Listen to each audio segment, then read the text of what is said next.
No other topic fascinates both astronomers and the public quite like exoplanets. What do they look like? Could we breathe there? Is life possible on them? Answering these questions requires us to detect and study the thin atmospheres of these distant objects.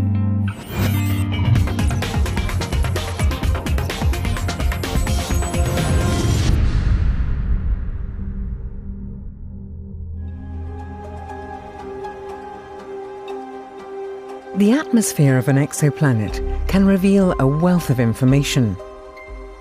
By determining the composition and thickness of the atmosphere, astronomers can infer many other characteristics, such as the planet's temperature, the air pressure, and whether the planet is suitable for life.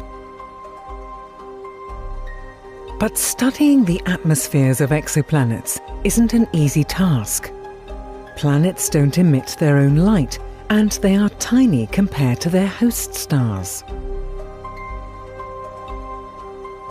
The only way to study exoplanet atmospheres is by monitoring the host star's light as the exoplanet moves between Earth and the parent star, known as a transit. During the transit, a tiny fraction of the star's light passes through the atmosphere of the planet and interacts with the chemical elements therein. Each atom and molecule present in the atmosphere absorbs light at specific wavelengths while allowing other wavelengths to pass.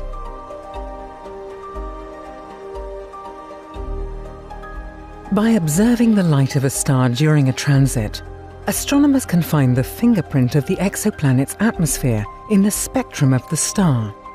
Each element creates distinctive dark lines, absorption lines, in the spectrum.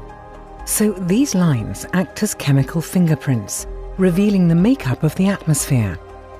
Also, the stronger the line, the more of the corresponding element is present in the atmosphere. But even the strongest lines of the most abundant elements are incredibly weak and hard to detect. Only a tiny fraction of the star's light is interfering with the atmosphere of the exoplanet. Hubble is one of the few telescopes powerful enough to perform studies of exoplanet atmospheres. It also has instruments to collect spectra ranging from the ultraviolet through the optical to the near-infrared. This is crucial to fully characterize these atmospheres.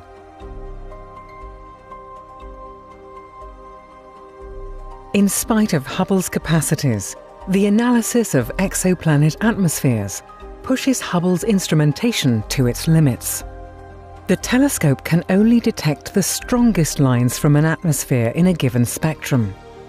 It's enough to give us an idea of the composition of an atmosphere and the appearance of a planet, but it is not possible to reveal the fine details. While Hubble will continue its studies and will help to advance our understanding of planetary atmospheres, astronomers need bigger and even more sensitive instruments to detect the weaker signatures in atmospheric spectra. The forthcoming NASA ESA CSA James Webb Space Telescope will deliver exactly that.